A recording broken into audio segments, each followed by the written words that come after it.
Hi పిల్లలు, story చెప్పుకుందామా? మనము పెద్దవాళ్ళు చెప్పే మాటలు వినాలి.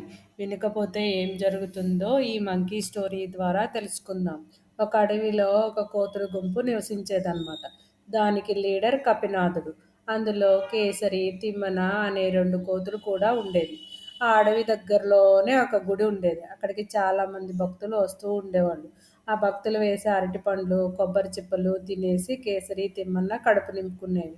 ఒకరోజు ఒక వ్యక్తి బుట్ట నిండా అరటి పండ్లు తీసుకొని వచ్చి ఎక్కువ కోతులు ఉన్న దగ్గర పెట్టాడు. అవన్నీ సంతోషంగా తీసుకొని తినసాగాయి. మరుసటి రోజు కూడా అతను అలాగే చేశాడు. ఆ విషయం కపినాథుడికి తెలిసి వెంటనే కోతులన్నిటితో సమావేశం ఏర్పాటు చేశాడు. మనము స్వేచ్ఛాజీవులం. మనకు నచ్చిన ఆహారం మనం తింటాం, నచ్చిన చోటుకి వెళ్తాం. అయితే ఈ మధ్య ఎవరో అరటి పండ్లు పంచుతున్నారని తెలిసింది. దానికి ఖచ్చితంగా ఏదో కారణం ఉండే ఉంటుంది. ఇలా ఆహారం మన దగ్గరికే ఉచితంగా వచ్చిందంటే దాని గురించి ఆలోచించాల్సిందే.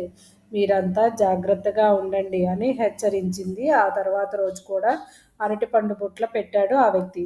కపినాథ్ మాటలు విని గుర్తుపెట్టుకుని చాలా కోతులు ఆ బుట్ట దగ్గరికి వెళ్ళలేదు. కానీ నోటి దాకా వచ్చిన ఆహారాన్ని పోగొట్టుకోవటం ఎందుకని కేసరి, తిమ్మన మాత్రం తినేశాయి. అలా ఆ రోజు అలా రోజు 2 రోజులు ఆ వ్యక్తి తెచ్చిన అరటి పండ్లను తినసాగాయి. మెల్లగా వాటికి మజ్జిగ చేసుకొని ఆ వ్యక్తి ఆ వెంట పెట్టుకొని తీసుకెళ్ళాడు.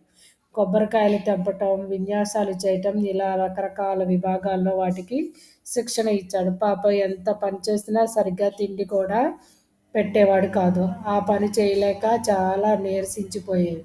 దాంతో అవి మన నాయకుడు చెప్పిన మాటలు అప్పుడే విని ఉంటే ఈరోజు ఈ కష్టం తప్పేది కదా, అనవసరంగా ఇబ్బంది పడుతున్నాం అనుకొని బాధపడ్డాయి అన్నమాట. అందుకే పెద్దవాళ్ళు చెప్పిన మాట కొంచెం వినండి friends. Thank you friends. Subscribe please.